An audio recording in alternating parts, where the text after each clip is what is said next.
Oh, what's going on? Didn't notice you there. I know why you're here. You're here for another Nathan Payne's wholesaling story time. Painless tales from the trenches. You're here because you want to hear about my first deal. If you weren't here on the last one, I talked about how I got started in wholesaling, and today I'm going to be talking about how I got my first deal. All right. So if you want to know exactly how I got my first deal, not only how I got my first deal, but the crazy intricacies of the deal, because it was my first one I did not know I was doing. If you were on the last episode, you would find out that I just tried to figure it out. And that's what we're going to do today is we're going to explain exactly how I did it and how you can learn from the mistakes and a lot of the ups and downs that I went through, so you don't have to go through the same pain that I went through trying to figure all this wholesaling stuff out myself. So that's why we got the wholesaling story time today. And again, it is live, so I don't have anything pre-recorded or anything for you guys. It's not perfect. I'm just going to come and tell you. I got a couple bullet points. I'm going to tell you to my best ability what happened 5 years ago. Okay. I love journaling, and I wrote down, since I've started my entrepreneurship journey in real estate, I've wrote down pretty much all my experiences. I've been extremely consistent with writing. So journaling my stuff. So I'm taking you guys back to the summer of 2018. All right. It's written here, but I'm going to tell you about it. All right. So welcome. If you're watching this live, I appreciate you. And if you're not watching it live and you watch it later, I appreciate you. Again, the reason I'm doing this is because my journey in wholesaling when I first started it wasn't pretty. Okay. And I know there's a lot of ups and downs to it. So my journey and my goal on this journey, taking you guys through it, is to make sure that you guys can not go through a lot of the things you don't have to, a lot of the problems that I faced. All right. So let's dive right in on that first deal I got after 3 months of cold calling. Okay. So on the last episode of Nathan Payne's wholesaling story time, I talked to you guys about how we met with a broker and he's like, oh yeah, I just had a dream about wholesaling. And you guys, I saw your posts about wanting to get into wholesaling. Maybe we can team up. So he gave us a spot. He gave us an office to work at. He gave us a Mojo dialer and he said, just call these expired listings lists. So me and Corey started hammering the cold calling lists. We had the list that he gave us, and especially the expired listings. And this is actually how we met Donald, who's the star of our episode today, of our story today. Donald is from Croatia, and he is the one that we were able to do a deal with. He came from the expired listings list. It's a pretty interesting story. So this is how it works. We're going to start with Donald. So we're cold calling this list of expired listings. And what's going on is we're calling. Everyone's saying, oh man, no, I'm not interested. We finally get someone. That's interested. And he doesn't honestly sound that interested in selling for cash. He's just like, yeah, what's your offer? And, for us, when we first started, we were just like, okay, yeah, I guess he wants an offer. So we set an appointment to go to his house. And it was like 1, 2 o'clock. We went to go see his house. And I'll still remember when he opened the door. He looked sad. He wasn't looking like he was too happy, but it was middle of the day. He looked like he hadn't slept in a while. He's like, come on in. And we go inside his house, and he ends up explaining to us that he lost his job a little bit ago, and he tried to sell his house on the MLS, but didn't have any luck. That's why he was on the expired listings list, is because he sold, didn't get the offers he wanted. So he was like, whatever, I'm just going to let the bank take it. And he just hadn't made a payment in months, and he was just sleeping all day. And, we convinced him. We're like, hey, Donald, look, man, you don't have to just let this house go to the bank. Don't do that. You got equity. We can buy your house for cash. We can buy it as is. We won't ask you to do anything. That's basically what we said, because we knew that was the script. We knew that was the value that you would say as a brand new wholesaler. We'll buy it for cash, quick, close, fast. So he's like, okay, well, what can you guys offer me? Now, negotiating with Donald, unfortunately, it wasn't like we walked in and immediately we were able to come to an agreement. This actually took like many different times of me and Corey going to his house. And as we were able to get to know him better, we ended up finding out that Donald, he's from Croatia. He was living in the United States, but he wanted to get back. He was like, man, I want to just go back to Croatia. I want to start a fish farm. We're like, oh, wow. I don't know anything about fish farms, but sounds like you got a dream. You got to go chase it. So that was exciting to get to know Donald, but he wasn't willing to give us all the information up front. We actually had to go to his house a couple of times, and it was interesting because a lot of the times we would go see Donald, it'd be midday and he'd be sleeping, right? Like in the middle of the day, we'd knock on the door, we'd wake him up and be like, Donald, we're here to talk about the house. We're here to see, if we can work something out. And a lot of the times we'd call Donald and he wouldn't answer. We figured he'd be sleeping. So we would just knock on the door and he'd let us in, and we would hang out for a little bit. He actually became like a pretty good friend. We were just, hanging out until we were able to kind of get to an agreement. And when it came down in time to negotiate with Donald. We just threw out an offer. We didn't really know if it was going to work, but we knew as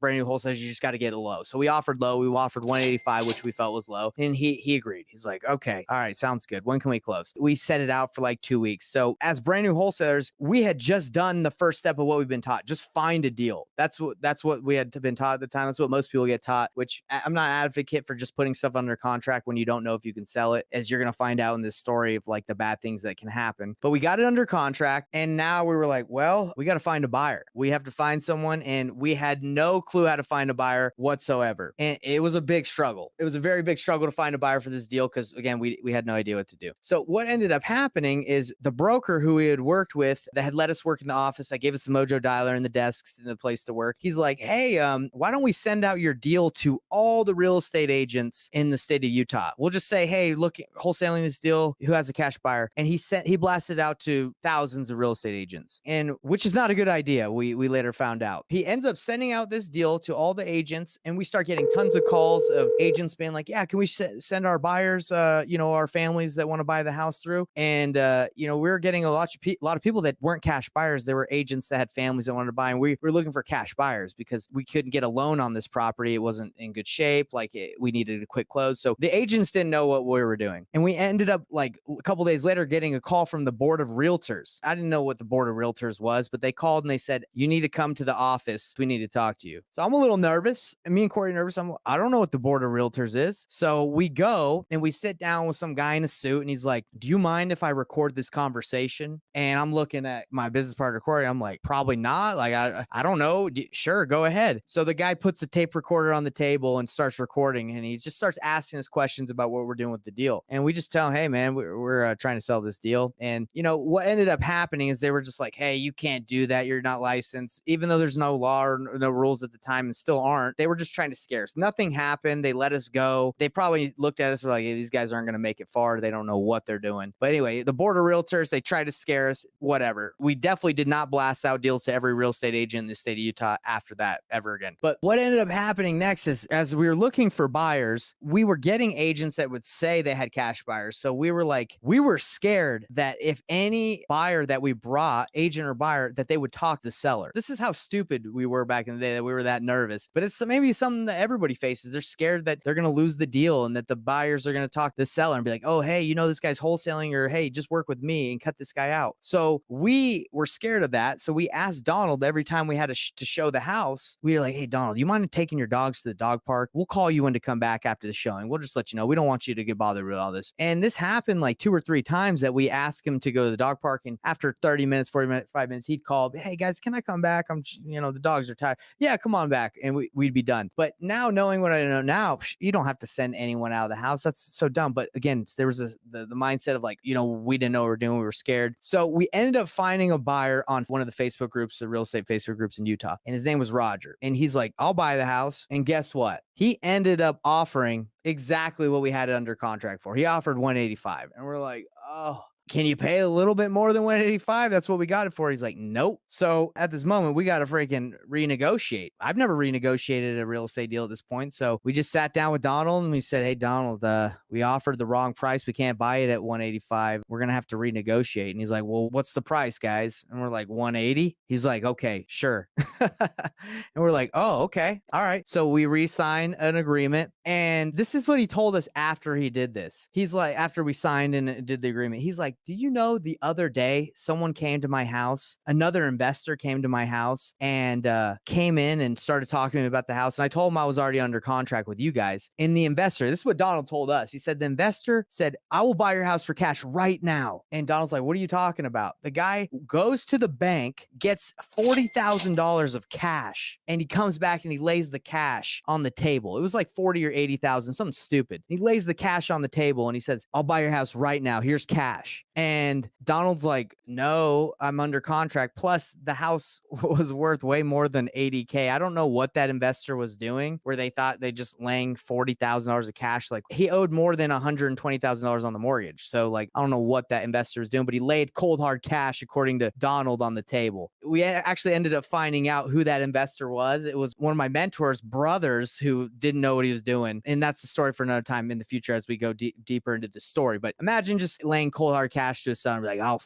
buy it right now. And they're like, what are you talking? That's not how real estate works. After that, we were able to renegotiate the deal, through Payne and get Roger to agree. We signed the assignment and we assigned the deal to Roger. And guys, when it came down to the closing date, you think we felt confident and comfortable? No, we didn't. We were scared that the guy at close would just like look at the documents and just be like, nah, I don't want to sell. Because again, we didn't know what could happen. So we ended up meeting Donald at the title company. We were like, hey man, we'll meet you there, because we wanted to make sure he would sign. We wanted to, and if there were any issues, we wanted to see if we could overcome those objections at the title company, if there were any, which there's not. So anyway, we go there and there's like a glass window as he's signing with the title company, and we're watching him sign. Me and Corey were like, looks like he's signing. So he ends up signing, everything's fine, and they hand us, after he signs and it funds, we later get the check for $5,000. That's my first deal, $5,000.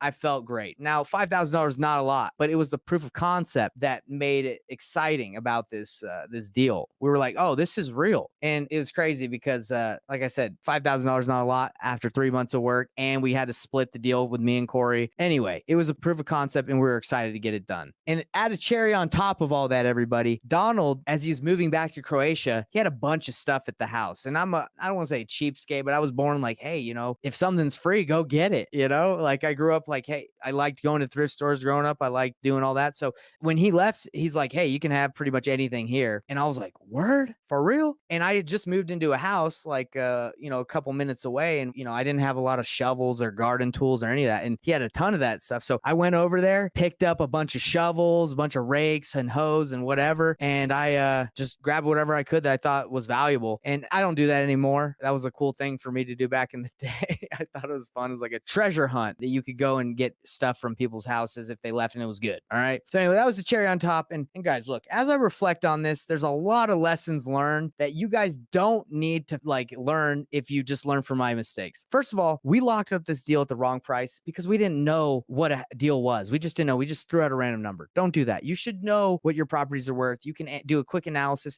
Now, look, another thing is we didn't have buyers at all. We just locked it up and we're like, we'll find somebody. It wasn't as easy as you thought. And when you're under the gun, you got like 7 days of due diligence or 5 or 3. Sometimes you don't find anyone fast enough. So going back, I would have done what I do painless flipping now, and I would have gotten the buyer or had buyers in check and known people. So I would have been able to get buyers offers quicker. And I wouldn't have sent this deal out to every agent in the state of Utah and gotten in trouble with the board of realtors. That's something I would not have done. Okay. So there's a lot of lessons to be learned here, and transparency. It would have been a lot easier if we just said, hey, Donald, these are a couple investors we work with. We're going to have them walk through your house. And, when they're done, they're going to let us know what they'd be willing to pay us and work with us as we do this deal together. Easy peasy, right? A shout out to Tom Kroll. Easy peasy lemon squeezy. But that's it, guys. It would have been easy if we were just been transparent. But a lot of the time, like when you're new, you want to hide all this stuff because you feel like you kind of feel shady, right? I felt shady when I was doing this. You don't have to be like that. You're providing a service. We helped Donald. We helped him sell a house. He was just going to let it go to the bank. But we were like, no, man, we can get this done and you don't have to do any work to your house. I know you didn't have any success selling it on the MLS, but we can get it done for you. Have someone buy it or, buy it for cash. So anyway, that was the experience. Again, a lot of lessons learned. Don't just lock something up and not know and waste your time and waste everybody's time. Don't send out deals to every real estate agent in your state because you can potentially get in trouble. And, be transparent. So these are the things that I learned from doing my first deal for $5,000. Wherever Donald is, if he's out there in Croatia with his fish, I wish him the best luck. Everybody send out prayers and love to Donald. Hope he's doing well. We're glad that we could help him and get him out and back to Croatia, wherever he is. He might just be in Utah still. I have no idea. We don't talk anymore. But I hope you enjoyed this episode. Again, guys, this is live, so I'm doing my best to tell the story. I hope it's helpful. If you feel like this is good and it kind of lets you know that, hey, I had that same feeling. If you have that feeling where you're like, oh man, I feel shadier, you don't have to do it like that, guys. I wish I would have had someone that told me that there's a better way. Next time, we're going to be talking about how I did my next deal. That was $19,000 from flyers. We had flyered neighborhoods and we had gotten a call. And by flyers, we had printed out these yellow photo, notebook, papers, and wrote on them like handwritten, made it look handwritten, and saying, hey, we want to buy houses in this area. We got a call, and this is a funny story, so you guys are definitely going to want to tune in, but we were up against 3 other buyers on this deal, and we ended up negotiating against ourselves. We ended up paying more than the seller even asked because we were terrible negotiators, but we ended up still doing a $19,000 deal, and I want to explain that on the next one and what you can learn from that. So I hope these stories are helpful. Again, this is for me to relive and kind of connect. It's been a while. It's been 5 years since I did my first deal, but as I do this, I'm like, man, I know what you guys are going through. I did it, and I know ways to overcome it. Learn from these stories, and let me help you out. If you like these stories and you want to be in our email list where we keep telling stories and telling you how to learn from these experiences, and not only that, but we give you free resources that come, like the cold calling script I used to do that deal, and we used to do deals. We're going to just give you resources and the ability to reach out and say, hey, Nate, I can relate, or hey, Nate, can you help me with this? You can go ahead and hit us up. Either me or my team will respond, because again, this journey, doing it by yourself, it can be tough. It can be painful, but let's not make it painful. Let's make it painless. I want to help you out. Join the newsletter. I'm going to be sending that out so you guys can subscribe to that. And again, hope this is helpful. And if it's not, tell me why it's not, and I'll make it better. We'll see you guys on the next episode. Peace out, everybody.